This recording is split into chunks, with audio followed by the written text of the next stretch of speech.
Pasca putusan Mahkamah Konstitusi, pihak Anies Mohaimin dan juga Ganjar Mahfud menerima sekaligus mengucapkan selamat kepada pemenang yakni Prabowo Gibran untuk melanjutkan pemerintahan. Namun yang menarik saat ini, pertemuan dilakukan kedua calon presiden kepada elit politik, bahas bagaimana langkah ke depannya. Lalu bagaimana dinamika politik pasca putusan MK, siapa yang merapat dan siapa yang tetap pada jalur oposisi. Kami akan membahasnya dalam dialog di Sapa Indonesia pagi hari ini bersama dengan narasumber yang sudah hadir ke studio. Sudah ada Direktur Eksekutif Lingkar Madani, ada Bung Rey Rangkuti. Selamat pagi, Assalamualaikum. Waalaikumsalam warahmatullahi. Sehat ya? Sehat, alhamdulillah. Kemudian melalui sambungan Zoom ada anggota Dewan Pembina Partai Gerindra, nanti juga akan menyusul dari kubunya Prabowo Gibran. Kemudian ada Wakil Sekretaris Jenderal atau Wasekjen PKB, ada Syaiful Huda. Gus Huda, Assalamualaikum Gus Huda. Waalaikumsalam, pagi semuanya. Pagi. Dan juga ada politisi dari PDI Perjuangan, ada Mas Ciko Hakim. Selamat pagi, Assalamualaikum Mas Ciko. Pagi, Assalamualaikum semua, Bang Huda, Bang Rey. Ya, ini kan kalau kita melihat ya, Mahkamah Konstitusi sudah mengetuk palu, keputusannya final dan juga mengikat begitu ya. Ujungnya adalah permohonan dari Ganjar Mahfud ataupun Anies Mohaimin ini ditolak seluruhnya begitu. Walaupun memang ada dissenting opinion, ada 3 hakim yang berbeda pandangannya. Lalu bagaimana langkah politik selanjutnya? Saya ke Mas Ciko dulu. Mas Ciko, ini kan kalau tadi melihat pernyataan Pak Ganjar begitu ya, Mas Ganjar mengatakan sepertinya kalau melihat politik dari Bu Mega ini akan memberikan kesempatan kepada pemenang. Itu artinya akan berada di luar pemerintahan atau nanti akan ada pertemuan? Katanya akan ada pertemuan dulu nih setelah putusan MK. Sebenarnya pertemuan yang paling penting adalah pertemuan di kalangan internal atau rapat di DPP atau juga pertemuan-pertemuan dengan kader-kader di akar rumput dari mulai anak ranting dan lain-lain yang menyerap aspirasi teman-teman kita sekalian di internal. Nah, apakah yang menjadi hawa dan keinginan dari sebagian besar atau hampir semua justru. Nah, kalau kita melihat sampai hari ini, memang hawanya adalah PDI Perjuangan siap berada di luar pemerintahan, sesuai dengan sampai hari ini itu juga yang saya dengar dari suara-suara dari akar rumput sampai tataran elit, tidak satupun saya mendengar suara yang mengatakan ayo kita bergabung dengan koalisi manapun gitu. Jadi tetapi kembali lagi ini juga bagian dari kerjasama bahu-membahu dengan mereka-mereka yang memilih untuk berada di dalam koalisi pemerintahan atau sebagai pemenang yang ditetapkan oleh Mahkamah Konstitusi kemarin gitu. Jadi ini suatu hal yang biasa dalam sistem demokrasi dan suatu hal yang cukup biasa juga bagi PDI Perjuangan untuk juang untuk bangsa dan negara di luar pemerintahan, dan ini sudah menjadi karakter kami yang siap untuk berada dimanapun dan siap memberikan sumbangsih yang terbaik bagi bangsa ini. Kalau misalkan PDI Perjuangan kan memang sudah tegas begitu ya, sepertinya hawa-hawanya memang berada di luar pemerintahan. Lalu bagaimana untuk koalisi Ganjar Mahfud seperti Partai Persatuan Pembangunan? Apakah akan ikut juga dengan PDI Perjuangan ataukah kemudian akan ada pembicaraan selanjutnya soal koalisi Ganjar Mahfud ini, Mas Ciko? Saya rasa sebentar lagi kan sepertinya kita akan juga membubarkan diri ya TPN Ganjar Mahfud ya kan sebagai tim pemenangan nasional, dan tentunya terkait dengan sikap dari masing-masing partai politik menjadi ranah partai politik tersebut sendiri, dan kita pahami memang setiap partai politik mempunyai karakternya masing-masing dan tidak ada yang salah dengan apa yang menjadi karakter, yang menjadi jati diri dan juga yang menjadi visi misi masing-masing partai politik. Dan kami tentunya saya mewakili PDI Perjuangan membebaskan partai-partai politik yang sempat kemarin mendukung Pak Ganjar dan Pak Mahfud untuk menentukan sikapnya masing-masing. Jadi legowo nanti kalau misalkan ada teman dari koalisi, rekan sekoalisi akhirnya tiba-tiba berlabuh begitu gabung ke pemerintahan PDI Perjuangan, monggo-monggo saja, legowo saja. Tentu, karena memang itu bukan ranah kami untuk turut menentukan sikap mereka. Oke. Kalau Gus Huda sendiri bagaimana setelah melihat dan juga mendengarkan dari putusan MK? Langkah selanjutnya dari PKB bagaimana? Ya, tentu sebagai ruang politik butuh proses ya. Tapi yang jelas tahapan hari ini pasangan Amin, Mas Anies dan Gus Imin kemarin sore menjelang malam menyampaikan selamat menerima hasil keputusan MK demi proses penjagaan demokrasi kita yang lebih baik ke depan. Yang kedua, DPP PKB sendiri tadi malam jam 9:30 Ketua Umum kami Gus Muhaimin juga secara resmi sudah menyatakan menerima dan menyatakan selamat kepada pasangan 02. Semoga memanggul amanat ini bisa dijalankan di dalam pemerintahan 2024-2029 dengan baik. Jadi baru pada konteks itu, jadi belum ada obrolan lanjut menyangkut soal apa yang akan dilakukan oleh PKB, karena kami butuh konsolidasi internal. Dan secara hitungan politik kan mau oposisi dan tidak oposisi kan masih ada waktu 5 bulanan sebenarnya. Sampai nanti dilantik presiden baru Pak Prabowo dan Pak Gibran. Oke, jadi belum menentukan sikap apakah nanti akan bergabung ataukah kemudian memilih untuk berada di luar pemerintahan bersama dengan PDI Perjuangan. Tapi kalau misalkan berada di luar pemerintahan, apa nggak sayang itu kursinya di Senayan? Gus Huda. Ya, saya kira semua pilihan politik ada konsekuensi yang dimensinya kan efektif atau dimensi tidak efektif dan seterusnya itu. Nah, karena itu akan terus kita simulasikan, akan terus kita hitung. Prinsipnya kan mau di luar atau mau di dalam, semangat kami semua agenda perubahan yang selama 7 bulan terakhir menjadi agenda pasangan Amin akan terus kita usung sebagai semangat penjagaan kita untuk demokrasi kita lebih baik dan lebih produktif ke depan. Oke, kalau tadi Mas Ciko mengatakan untuk TPN Ganjar Mahfud sebentar lagi akan ada pembubaran begitu. Nah, kalau misalkan untuk koalisi perubahan sendiri bagaimana? Apakah nanti akan ada pertemuan selanjutnya masih tetap solid ataukah kemudian memang juga dibubarkan secara resmi begitu? Gus, sudah ada pembicaraan ke arah situ? Sudah. Jadi secara proses politik setelah keputusan MK kemarin sore secara otomatis koalisi partai PKB, Nasdem dan PKS otomatis juga bubar. Tentu sebagai sebuah prosesi tadi malam kebetulan Mas Anies setelah dari Nasdem datang ke kami, ya kira-kira kita tunjuk Mas Anies sebagai panitia pembubarannya lah kira-kira begitu. Untuk secara resmi membubarkan koalisi perubahan yaitu PKB, Nasdem dan PKS. Jadi secara resmi semalam itu koalisi Anies Muhaimin ini sudah bubar begitu ya? Tinggal mencari ibaratnya tinggal mencari jalannya masing-masing begitu, mencari jalan kebenarannya masing-masing begitu yang menurut Anda benar begitu ya, Gus Huda?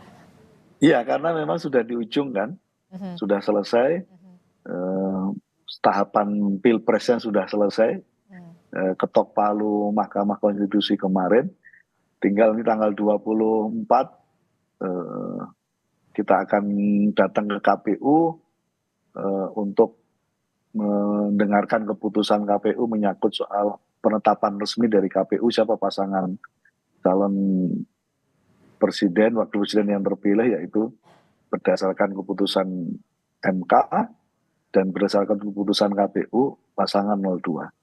Oke, berarti kalau kemarin Mas Anies sempat mengatakan di persimpangan jalan begitu, koalisinya juga mungkin kalau saya mengibaratkan lagi di persimpangan jalan ini sudah ketuk palu begitu ya kan, tinggal koalisinya Mas Anies sama Mas Gus Muhaimin mengatakan mau ke kanan atau mau ke kiri begitu ya, tinggal cari saja begitu jalannya mau kemana. Nah, saya menyampaikan selamat dulu deh kepada Partai Gerindra begitu, khususnya anggota Dewan Pembina Partai Gerindra ada Bung Andre Rosiade yang baru bergabung juga. Selamat Bung Andre, akhirnya besok tinggal ditetapkan oleh KPU ya secara sah begitu setelah kemarin putusan MK, Bung Andre. Ya, tentu kami ucapkan syukur alhamdulillah ya. Dan ini adalah kemenangan rakyat Indonesia dan kita ucapkan terima kasih kepada seluruh rakyat Indonesia. Insya Allah sesuai komitmen Pak Prabowo yang disampaikan berulang-ulang kali di dalam kampanye Pilpres. Ada dua hal. Yang pertama, syarat Indonesia untuk menjadi negara maju, seluruh elit politik yang ada di Indonesia ini harus rukun dan bersatu. Itu satu. Jadi sesuai dengan janjinya mau merangkul juga. Ya, kapan itu? Jadi gini, intinya harus guyup dan bersatu. Yang kedua adalah komitmen Pak Prabowo. Kalau takdir Allah menyatakan beliau sebagai Presiden Indonesia ke-8 dan juga mandat diberikan oleh rakyat kepada beliau sudah tegas bahwa beliau akan menjadi Presiden seluruh rakyat Indonesia, bukan hanya Presiden pemilih 02. Lalu beliau ingin mengajak seluruh kekuatan politik yang ada untuk bersama-sama ya bergotong royong membangun Indonesia. Nah, tentu ya setelah besok insya Allah hari Rabu ya penetapan KPU dilakukan tanggal 24, tentu komunikasi politik akan dilakukan secara terbuka. Bukan lagi panggung belakang, tapi panggung depan. Ya mudah-mudahan insya Allah kita optimis ya seluruh pimpinan partai politik, seluruh tokoh politik yang ada di Indonesia ini seluruhnya negara. Kompetisi sudah selesai, ya seluruh mekanisme dan proses sudah selesai. Saatnya kita bergandengan tangan. Ya, mudah-mudahan, insya Allah, saya yakin jodoh pasti bertemu. Jodoh pasti. Sama Bang Saiful Huda ini, kita ini sebenarnya berjodoh, tapi tertunda. Mudah-mudahan insya Allah kita bisa berjodoh kembali. Oke, nampaknya sinyal sekali kepada Gus Huda. Kita ini punya hubungan yang sangat baik. Meskipun kita berkompetisi sangat keras, hubungan Pak Prabowo dan Bu Mega sangat baik, kerjasama politik antara Partai Gerindra dan PDI Perjuangan, meskipun dalam pemilu bersaing keras, tapi sampai saat ini masih berjalan dengan baik di parlemen. Jadi insya Allah demi kepentingan bangsa yang lebih besar, demi Indonesia yang guyup, demi kita menjaga persatuan, insya Allah. Mohon doanya, mudah-mudahan kita bisa bergandengan tangan bersama-sama bergotong royong membangun bangsa Indonesia yang lebih baik. Oke, Bung Andre, tampaknya sinyal itu sudah ada ke Gus Huda begitu. Jadi siapa yang pertama akan dirangkul? Kalau misalkan tadi kan Gus Huda mengatakan memang sudah secara terang-terangan koalisi dari Anies Muhaimin ini sudah resmi dibubarkan semalam. Sudah ada mau rangkul siapa dulu? Tunggu tanggal main. Bukan kewenangan pimpinan. Yang jelas setelah penetapan KPU ya, dilakukan besok, ya tentu seluruh proses Pilpres sudah selesai. Jadi nanti akan ada pertemuan-pertemuan yang mungkin saat ini masih panggung belakang, ya insya Allah setelah itu akan ada panggung depan. Kita tunggu saja. Yang pasti Kompas TV diundang loh. Gitu loh. Ya harus lah. Gus Huda gimana nih, gayung bersambut gak nih kalau misalkan Bung Andre mengatakan sebenarnya kita sudah sahabatan tapi sempat tertunda aja dulu kemarin. Kan game is over ya kemarin, sudah selesai. Ya, secara silaturahmi, komunikasi mungkin para pimpinan kita sudah melakukan ya. Tapi secara organisasi, secara kelembagaan memang perlu saya sampaikan bahwa PKB belum membahas secara resmi menyangkut soal apakah akan di luar pemerintahan atau di dalam pemerintahan. Nah, karena itu tadi saya sampaikan kami sementara ini pada posisi memberikan selamat kepada Pak Prabowo, Pak Gibran menjalankan amanah konstitusi sebagai presiden wakil presiden. Kita doakan semoga diberi kemudahan. Nah, pada tahap berikutnya secara organisasi kita tunggu mungkin pasca ini ya, mungkin pasca penetapan KPU pasti saya kira akan ada dinamika yang baru atau apa, nanti kita lihat perkembangannya. Yang tadi Bung Andre mengatakan sekarang saatnya panggung depan ya, sudah tidak ada panggung belakang lagi sepertinya ya setelah putusan MK ini ya. Kita lihat saja nanti komunikasi politik yang akan dirangkul oleh kubunya Gerindra ini yang pertama kemana dulu gitu ya. Saya ke Bung Rey. Yep. Bagaimana Anda melihat ini? Tampaknya tadi Gus sudah mengatakan memang sudah resmi koalisi dari Anies Mohaimin ini sudah selesai bubar begitu ya dengan adanya putusan MK. Kemudian Mas Ciko mengatakan hawa-hawanya kalau PD Perjuangan dari akar rumputnya ini berada di luar pemerintahan. Kemudian juga ada Bung Andre mengatakan siap merangkul semuanya, sudah ada sinyal-sinyal juga ke Gus Huda. Anda menangkapnya akan seperti apa? Pertama, kalau kita membahasnya dari segi visi misi, maka yang lebih dekat ke koalisi Pak Prabowo itu adalah PDI Perjuangan kan. Karena sama-sama mengusung kelanjutan. Tidak begitu jauh beda antara PDI Perjuangan dengan Pak Prabowo gitu. Tapi pertanyaannya mungkin nggak dengan makanya kalau kita lihat dari situ itu maksud saya. Dan oleh karena itu kalau lihat dari visi misi itu 3 partai politik akan berada di oposisi karena mereka membuat jargon perubahan kan, antitesa dari kelanjutan yang diusung oleh Pak Prabowo. Dalam hal ini PKB, PKS dan Nasdem mestinya berada di luar pemerintahan karena mereka berada di jalur yang berbeda dengan pemerintahan yang sekarang gitu. Nah, itu dari visi misi. Tapi apakah visi misi yang menjadi acuan? Saya kira tidak. Lain sekarang. Dulu, ya kan? Nah, itu satu dulu. Nah, yang kedua dari aspek politiknya, siapa yang paling menguntungkan diajak masuk ke dalam? Lagi-lagi kalau kita buat pembedaan, ada PDI, ada 3 koalisi partai politik yang lain. Bagi saya sih kalau Pak Prabowo bisa mengajak PDI selesai. Itu. Dan itu lebih murah dalam pengertian paling hebat PDI minta 3 jatah kursi kan di legislatif di di kabinet. Kalau ia mengajak 3 partai politik yang lain minimal itu 4 kursi. Karena PKB dugaan saya nggak mau dong cuma 1, maunya 2 atau 3 kan kira-kira gitu. Nah, setidaknya dari 3 partai ini harus disediakan minimal 4 kursi, kalau tidak 5 kursi gitu ya. Artinya lebih mahal kalau mengajak 3 partai politik itu dibandingkan mengajak 1 partai politik, dalam hal ini PDI Perjuangan. Ini politiknya gitu. Lalu pertanyaannya seperti yang tadi, mau nggak kira-kira mau nggak ini gabung gitu. Nah, kalau PDI kan udah mengatakan tadi, meskipun itu masih pernyataannya Pak Ganjar kan kita belum dengar ini akan berada di luar gitu ya. Nah, sementara kita mengekskus dulu deh ya, PDI artinya sejauh ini tidak akan masuk ke koalisinya Pak Prabowo gitu ya. Nah, kalau koalisinya Ganjar Mahfud itu Ganjar Mahfud. Nah, bagaimana dengan 3 partai politik yang lain ini?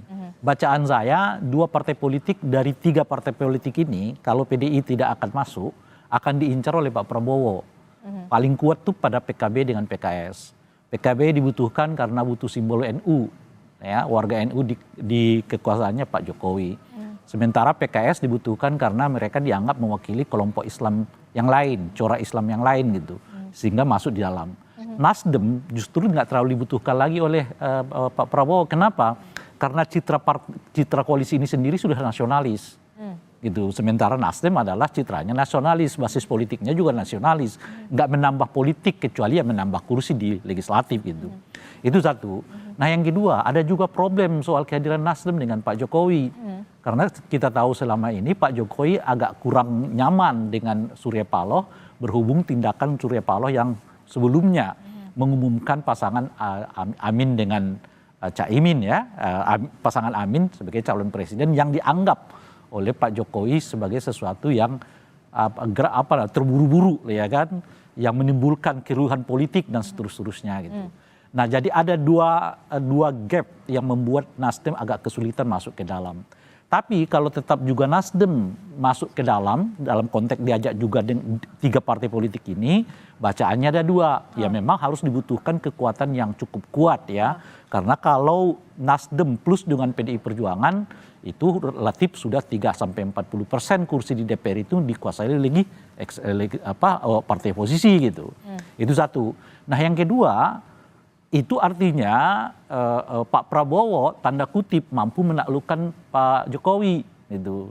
Nah justru dengan mengundang Nasdem masuk ke dalam koalisinya Pak Prabowo, menegaskan bahwa Pak Prabowo sudah lebih kuat ya berpengaruh di dalam koalisinya ini dibanding dengan Pak Jokowi gitu kira-kira. Sehingga dengan begitu kita bisa melihat kalau nanti Nasdem tetap diajak seperti Pak Prabowo pernah ketemu dengan Nasdem itu artinya Pak Prabowo sudah lebih kuat dominasinya di lingkungan koalisi ini berbanding dengan Pak Jokowi. Oke, peluangnya bagaimana kalau untuk Nasdem ini? Kalau Anda melihatnya, Bung Rey, apakah akan juga masuk ke dalam pemerintahan ataukah justru bersama dengan PDI Perjuangan? Kalau Nasdemnya sendiri sih menurut saya ngarep.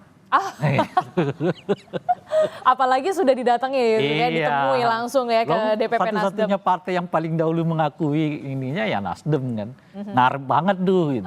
Nah cuman justru menurut saya pengakuan yang lebih dahulu itu membuat daya jual dia melemah. Oh, oke. Gitu. Kenapa? Ya sama lah. Seperti orang berpacaran, kalau kita dikejar, kita merasa nggak sure banget nih, gitu loh kira-kira. Justru yang malu-malu, yang gengsi-gengsi, yang membuat kita menjadi penasaran. Gitu ya, ingin kejarnya gitu. Jadi kalau Nasdem itu kan ibaratnya, jadi gitu loh kira-kira. Tapi ini kan udah pasti mau udah gitu kan. Kalau Anda ke PKB ya Anda harus rayu-rayu dulu. Nah ya itu kan, dia nih yang saya mau tanya. Nah kalau ngelihat sejarahnya kan gitu ya, DNA PKB itu kan tidak pernah ada di luar pemerintahan, selalu ada di dalam pemerintahan. Selama kalkulasinya oke, masuk menurut saya. Kalkulasi kursi menteri. Dua menteri. Ya, karena kan pasal 2 menteri karena mereka belajar dari Golkar ya. Golkar tidak punya keringat yang cukup lah untuk mendukung Pak Jokowi, mereka dapat 4 kursi loh. Kemarin itu gitu. Nah sekarang memang PKB nggak berkeringat, tapi kan dia nambah kursinya di DPR. Nah oleh karena itu logik kalau dia minta 2, kalau nggak 2 aku di luar nih gitu. Nah 2 itu tentu kursi kabinet loh, walaupun belum yang lain-lain. Walaupun new member ya? Iya. Belum yang lain-lain loh ya. Apa ini komisioner Kepala komisi ini, komisi itu, macam-macam dan seterusnya. Oke, saya tanya dulu ke Gus Duda, betul nggak emang benar mintanya 2 jatah menteri? Jangan dijawab dulu, tetaplah bersama kami di Sapa Indonesia Pagi usai jeda. Terima kasih Anda masih bersama kami di Sapa Indonesia Pagi, saudara. Jadi apa yang kemudian langkah selanjutnya, what's next begitu ya, ketika ketuk palu sudah dilakukan oleh Ketua MK dan juga Mahkamah Konstitusi pastinya. Nah ini kita masih membahas ini, kalau tadi Bung Rey mengatakan PKB ya harusnya 2 kursi begitu ya, mengingat memang suaranya yang melonjak secara drastis begitu ya di pemilu 2024 ini. Saya langsung ke Gus Duda deh, tadi Gus Duda belum sempat ngobrol di kita pas kombrek begitu ya, langsung ditutup ketika ditanya kursi menteri, bener nggak nih 2 menteri gitu mintanya? Itu haknya presiden, jadi saya kira tidak tepat kalau kita bahas haknya orang. Dalam hal ini haknya Pak Prabowo. Termasuk PKB kan juga sekali lagi pada posisi belum menyatakan mau bergabung atau tetap di luar gitu. Tapi perlu kami sampaikan bahwa, dan ini terus ditegaskan oleh Gus Muhaimin, kita ingin semua agenda perubahan dengan semangat supaya keadilan, kemakmuran bisa tegak di Indonesia, itu tetap harus jalan.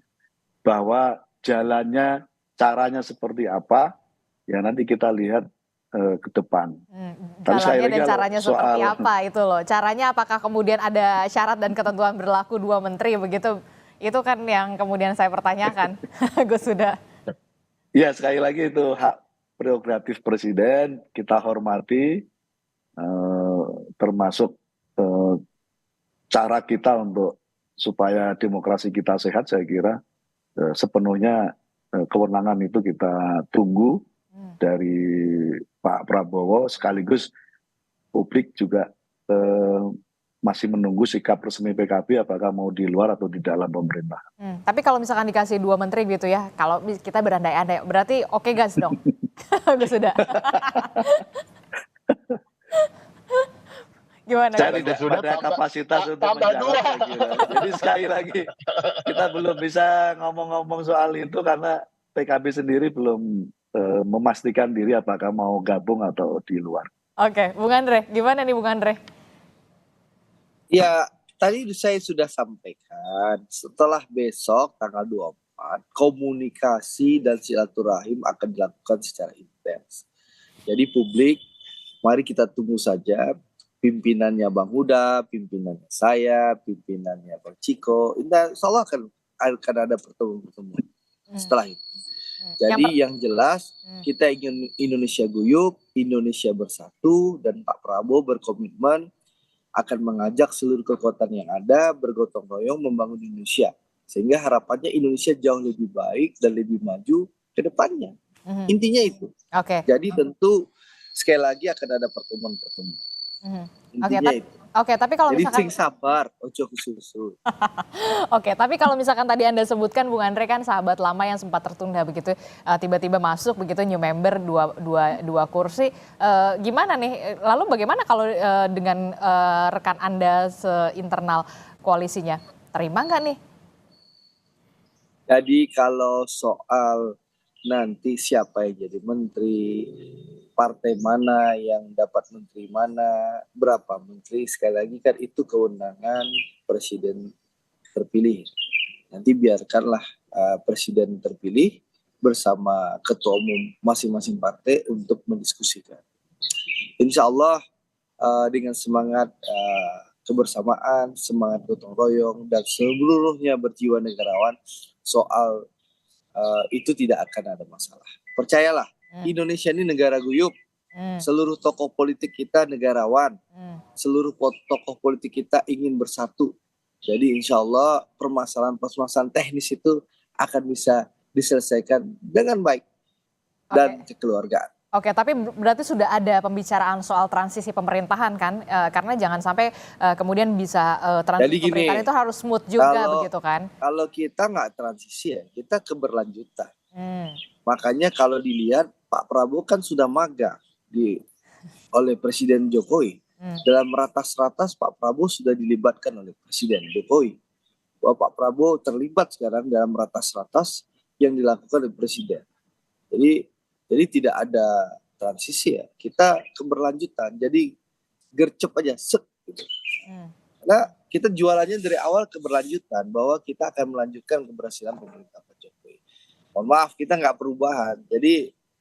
Jadi akan smooth dan lancar nanti dari pemerintahan Pak Jokowi ke pemerintahan Pak Prabowo. Karena memang pemerintahan Pak Prabowo ini bagian dari melanjutkan keberhasilan pemerintahan Pak Jokowi. Oke, ya kan kalau Anda mengatakan perubahan kan katanya Gus Sudah koalisi perubahan juga udah bubar. Jadi kan juga... Iya, makanya saya bilang transisi yang disampaikan tadi itu tidak akan ada banyak masalah. Apalagi Pak Prabowo sekarang dalam tanda kutip sudah diajak magang oleh Pak Jokowi. Dalam ratas-ratas Pak Prabowo sudah diajak hadir mendampingi Pak Jokowi. Jadi gini deh, pertemuan yang selanjutnya begitu ya untuk panggung depannya, apakah ke partainya Mas Ciko dulu atau ke Gus Sudah dulu gitu? Silaturahminya, ini kan belum silaturahmi kan, lebaran kan? Nanti Kompas pasti kena WA di chat, silakan hadir, gitu. Tunggu aja. Pekan ini juga? Itu kewenangan pimpinan, bukan kewenangan saya. Tapi saya sampaikan, insya Allah demi Indonesia yang guyup, yang rukun dan bersatu, insya Allah akan ada silaturahim dan pertemuan-pertemuan selanjutnya. Oke. Karena seluruh tokoh politik itu negarawan. Seluruh tokoh politik itu ingin Indonesia bersatu. Seluruh tokoh politik ingin Indonesia guyup. Intinya itu. Oke. Kalau kapan, siapa duluan, itu kewenangan pimpinan ya, Bang Huda, Bang Ciko. Gitu. Nah kalau Pak Ciko sendiri gimana kalau dari partai sendiri membuka ruang seluas-luasnya atau bagaimana nih kalau misalkan memang ada yang dalam tanda kutip bersilaturahmi begitu ya after putusan MK ini? Kami tidak pernah menutup diri sesungguhnya terkait dengan silaturahmi. Dan selama ini kan memang banyak yang mengatakan seakan-akan kami menutup diri. Nah masalahnya terhadap siapa gitu, menutup diri itu seperti apa, apakah sebenar dari pihak yang ingin bertemu ada komunikasi yang terjalin. Tapi kalau dengan Partai Gerindra dan Pak Prabowo kita tidak pernah mempunyai masalah. Disampaikan oleh Andre tadi bahwa politik ini kan banyak ruangnya. Kalau kita bicara kontestasi memang kita berkontestasi secara keras, tapi di ruang-ruang lain seperti Mbak Puan Maharani yang sebagai pimpinan DPR tentunya tidak elok bila dia tidak menjalin komunikasi dengan seluruh partai politik yang berada di DPR dan dengan pimpinan-pimpinan DPR seperti seniornya Bang Andre, Pak Sufmi Dasko. Tentunya pertemuan-pertemuan, pembicaraan-pembicaraan dalam 1 minggu bisa terjadi 2 sampai 3 kali. Dan itu terus-terus berlanjut bahkan ketika kita melakukan kontestasi Pilpres.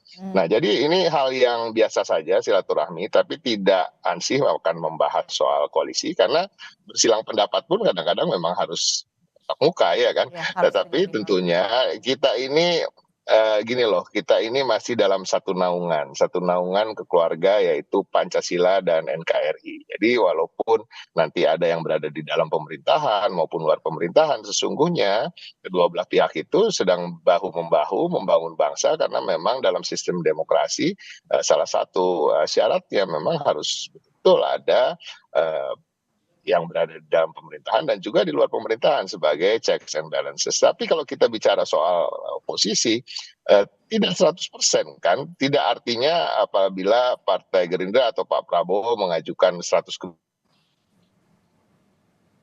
tidak seperti itu. Ada syarat juga nggak kalau dari Terkait dengan Mas Ciko? Mas Ciko? soal kursi-kursi menteri. Mas Ciko, sayang sekali terputus audio kita. Nanti Dengar nggak? Halo, Mas Ciko? Kedengaran? Oke, silahkan dilanjutkan kembali. Apa tadi, Mas Ciko? Iya. Jadi kalau kita bicara soal kursi menteri sebagai negara yang menganut sistem presidensial, tentunya itu menjadi hak prerogatif presiden.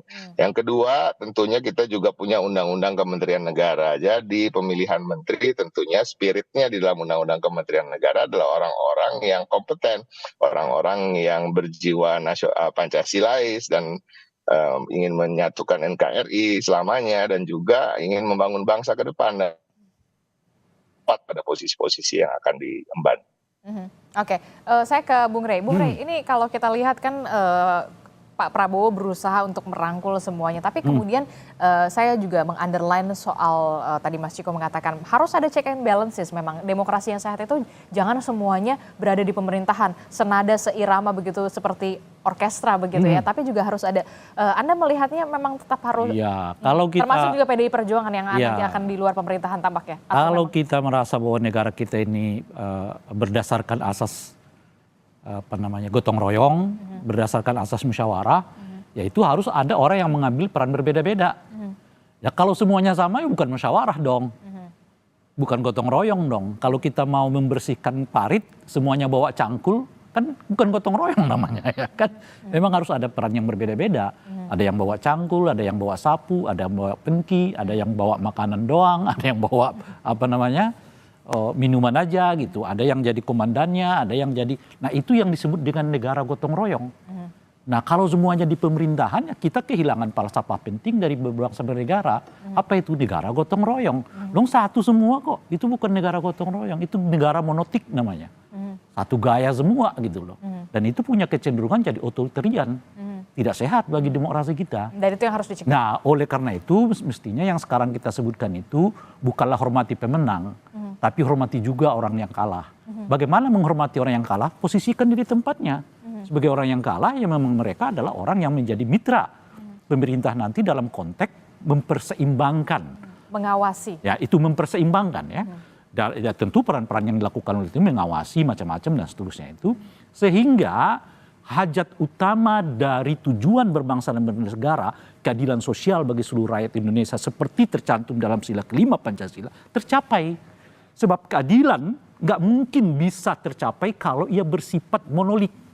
Itu keadilan tuh tesa antitesa. Ada yang mengatakan A, ada yang mengatakan B. Duanya itu dipersandingkan sehingga orang mendapatkan apa yang disebut dengan keadilan. Itulah pentingnya demokrasi itu dalam bingkai yang kita sebut sebagai gotong royong. Sebab kata gotong royong itu sendiri mengartikan ada orang yang mengambil peran berbeda-beda. Karena kita berbeda-beda, maka kita kerjasama demi tujuan yang sama. Katakanlah misalnya kalau dalam konteks membersihkan got, ya membersihkan got. Kalau semuanya bawa cangkul, repot. Itu satu. Yang namanya musyawarah, karena ada ide yang berbeda-beda.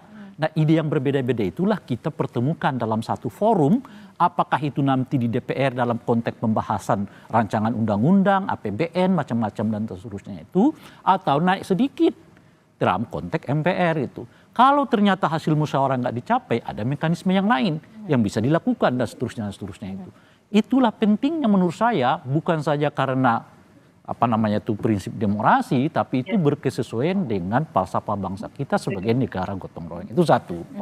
Nah, yang kedua, berdasarkan itulah saya sih sebetulnya berharap kalau besok KPU menetapkan Prabowo sebagai presiden dan Gibran sebagai presiden, khususnya kepada Pak Prabowo, saat yang bersamaan belum menyatakan mundur sebagai menterinya Pak Jokowi. Kenapa?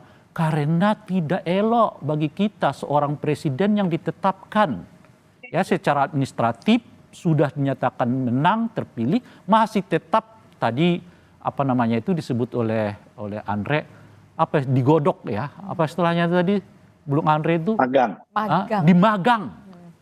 Bagaimana presiden yang sudah sah meskipun belum dilantik, ya kan, magang kepada presiden yang lain? Wibawanya di mana? Etikanya di mana? Adabnya di mana? Oleh karena itulah besok kalau sudah ditetapkan oleh KPU, saat yang bersamaan mestinya Pak Prabowo mengatakan saya mengundurkan diri sebagai Menteri Pertahanan karena saya sudah sah sebagai Presiden Republik Indonesia, tinggal dilantik. Kalau tidak mau disebut Presiden magang. Kan kalau beliau nanti tetap di dalam anggota kabinet seperti sekarang, nah kita akan memanggilnya inilah Presiden magang Indonesia gitu. Itu kira-kira. Tapi kan kalau misalkan ini kan juga perlu ada proses transisi begitu yang kemudian mungkin ada tujuannya untuk memudahkan begitu. Ini melihat gitu. transisi ini, benar tadi yang disebut oleh Bung Andre, karena mereka di kelanjutan nggak perlu ada namanya tim transisi. Namanya juga kelanjutan. Kalau dia punya tim transisi, dia nggak percaya juga terhadap apa yang mau dikerjakan oleh dia gitu. Nah, yang lagi pula yang kedua, apa yang mentransisikan? Ini kan kekuasaan yang berpindah dari ayah ke anak.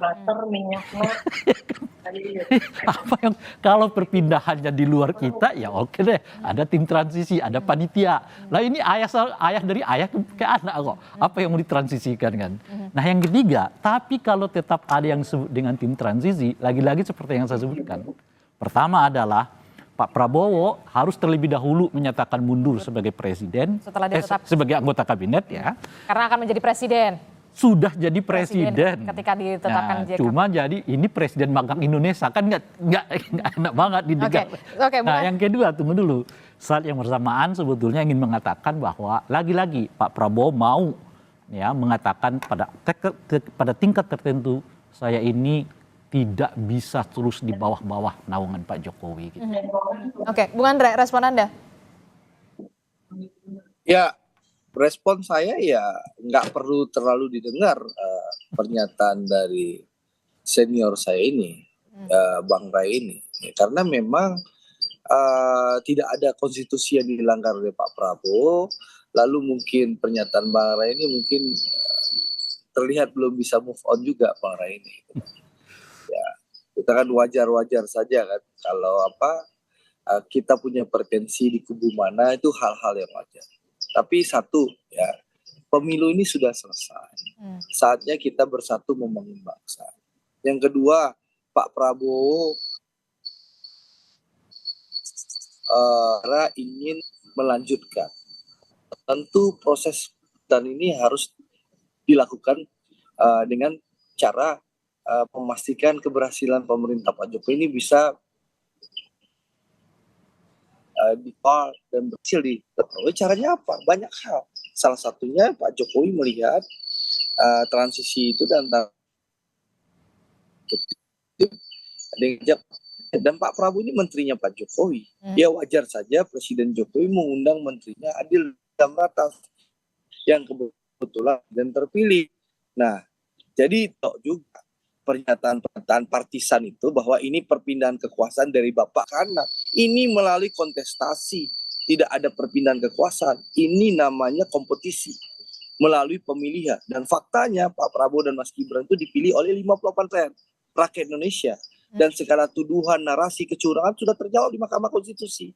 Jadi mari kita secara elok menjaga keguyupan. Tidak perlu lagi bangun narasi baru.